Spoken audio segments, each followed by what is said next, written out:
लोकसभा में वक्फे सिफर के दौरान मेदक के रुकने पार्लिमान रघुनंदन राव ने शमशाबाद एयरपोर्ट की तौसी का मुतालबा किया। इन्होंने कहा कि हवाई अड्डे की सालाना गुंजाइश तकरीबन 40 लाख मुसाफिरों की है, जबकि साल 2025-26 के दौरान 35 लाख से ज्यादा मुसाफिर सफर कर चुके हैं, जिसके बाइस फौरी तौसी नागुज़ीर हो गई है। इन्होंने दूसरे टर्मिनल की जल्द तकमील पर जोर दिया। रघुनंदन राव ने कहा कि तेलंगाना में सिर्फ एक बड़ा हवाई अड्डा है, जबकि पड़ोसी रियासत आंध्र प्रदेश में 8 हवाई अड्डे मौजूद हैं।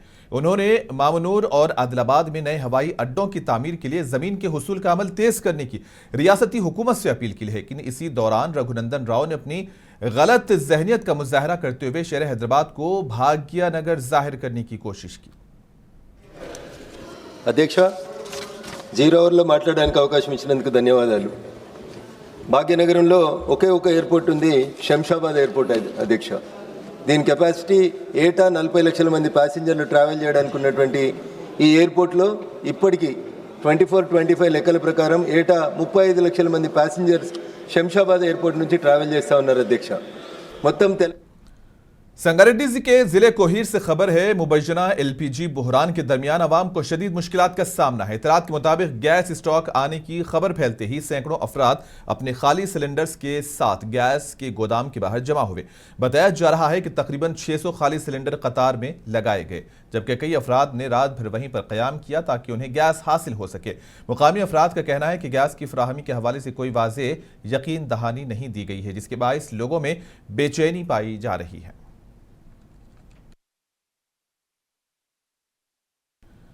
हैदराबाद के इलाके मलकाजगिरी से खबर है, चिकन शॉप्स एसोसिएशन की रियासती कमेटी ने यहां एक प्रेस कॉन्फ्रेंस रखी थी, जिसमें दुकानदारों ने अपने मसाइल उठाए। इस मौके पर एसोसिएशन के लीडर राजू ने कहा कि उनके मुतालिबात जायज़ हैं और पोल्ट्री कंपनीज को फौरी तौर पर उनका हल निकालना चाहिए। उन्होंने इल्जाम लगाया कि हाल ही में कारपोरेट कंपनीज के नुमाइंदों ने मीडिया में बयानात दिए हैं, लेकिन वो हकीकत से परे हैं। इन्होंने बताया कि कंपनीज की जानिब से उन्हें स्किनलेस चिकन फराहम नहीं किया जाता, बल्कि जिंदा मुर्गियां दी जाती हैं और रिटेल सतह तक पहुंचते पहुंचते हर मुर्गी का वजन तकरीबन 100 ग्राम कम हो जाता है, जिससे उन्हें माली नुकसान उठाना पड़ता है। ఇక్కడికి వచ్చేసిన విలేకరి సోదరులకు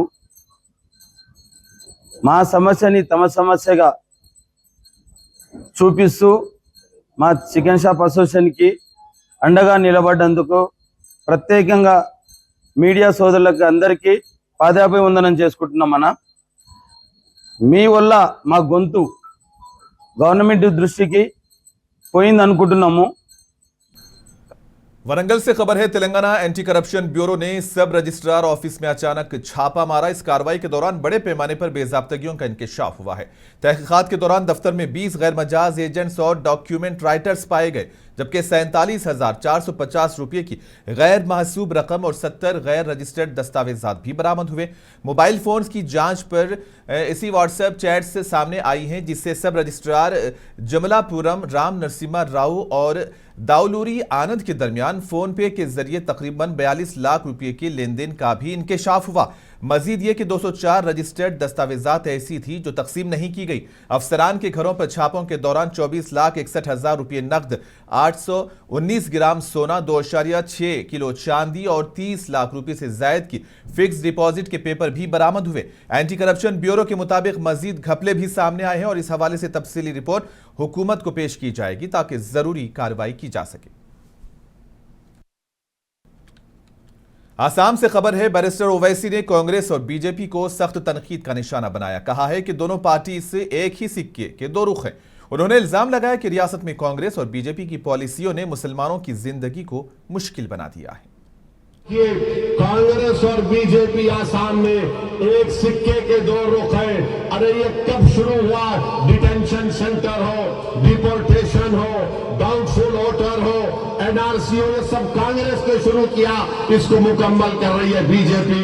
कौन मुश्किल में आ रहा है, कौन तड़प रहा है, किसको उठाकर बांग्लादेश में फेंक दिया जा रहा है? कोई कांग्रेस के नेता को, बीजेपी के नेता को नहीं। अगर किसी को बांग्लादेश भेजने का भेज दिया जा रहा है या भेजने की धमकी दी जा रही है, वो तमाम के तमाम मुस्लिम अक़लियत है जो अमित शाह आसाम में बीजेपी की इंतखाबी मुहिम चला रहे हैं। इन्होंने इंतखाबी रैली से खिताब करते हुए कांग्रेस पर सख्त तनकीद की है।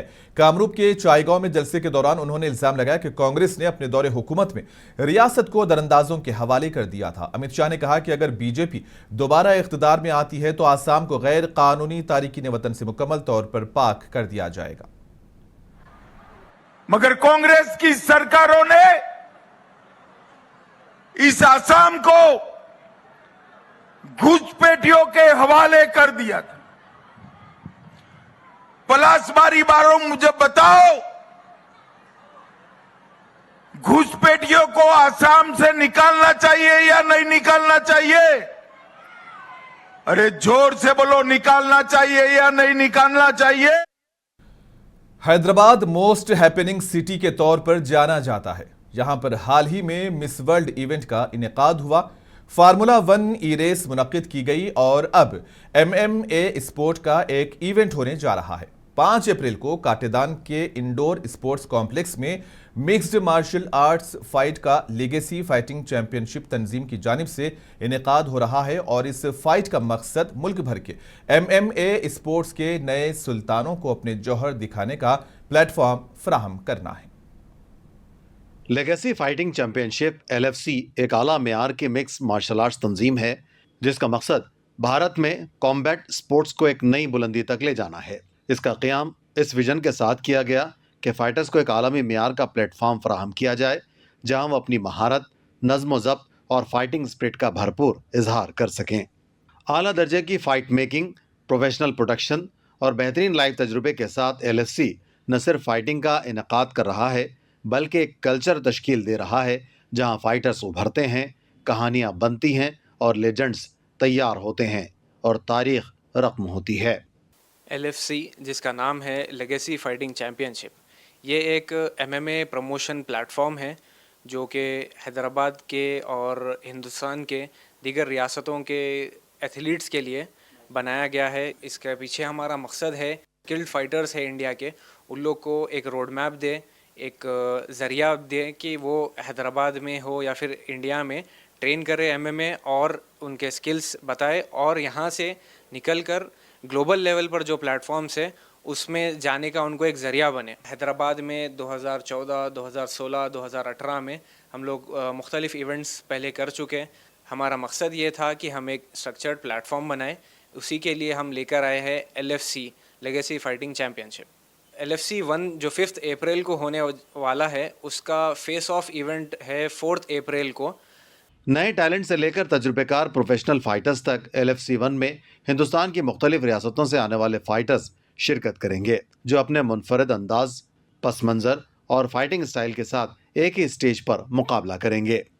हमारा जो पहला इवेंट होने वाला है हैदराबाद जो रियासत तेलंगाना का कैपिटल है, उसमें एक मशहूर जगह है काटेदान। वहाँ पर काटेदान इंडोर स्पोर्ट्स कॉम्प्लेक्स है, वहाँ पर होने वाला है जो 5 अप्रैल को है और 6 बजे शुरू होगा तकरीबन और 4 घंटे चलेगा।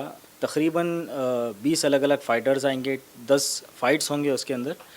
फ़ाइटर्स जो है हिंदुस्तान के मुख्तलिफ़ रियासतों से आएंगे, कश्मीर से आएंगे, चंडीगढ़ से आएंगे और उत्तराखंड है, गुजरात है, मिज़ोरम है, मणिपुर है, तमिलनाडु है, तेलंगाना के भी ख़ुद उसमें फ़ाइटर्स हैं।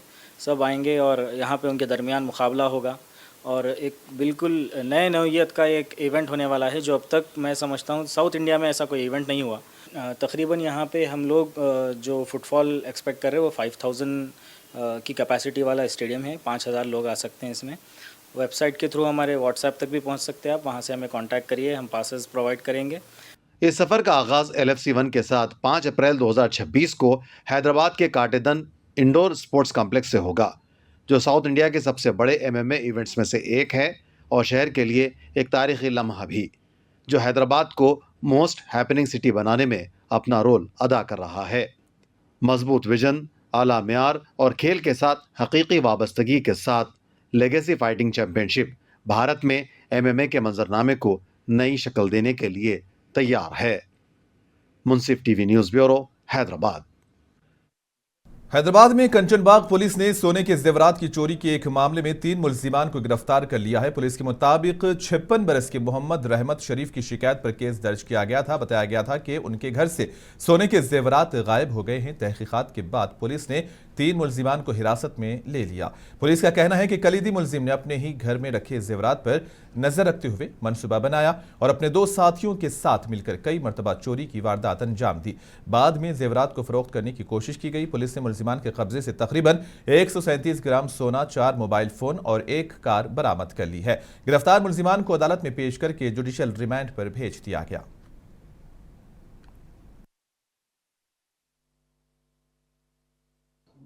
ये महीना 2 तारीख को कंचनबाग पुलिस स्टेशन को एक कंप्लेंट आए। ये कंप्लेंट का नाम रहमत शरीफ है। उन्होंने ऑफिस बाबा नगर में रहता, उन्होंने सुपर मार्केट चलाते। उन्होंने आके एक कंप्लेंट दिए। ये कंप्लेंट का डिटेल्स क्या है तो उसमें घर से 22 तोला सोना मिस हुआ बोल के कंप्लेंट कराए। ये सोना पहले ये साल में जून महीने में एक फंक्शन में उन्होंने बीवी लगा के फंक्शन अटेंड आने के बाद फिर अलमार में लगाए। फिर मार्च 29 को देखे तो वो सोना नहीं है बोल के कंप्लेंट लाए। ये कंप्लेंट के बारे में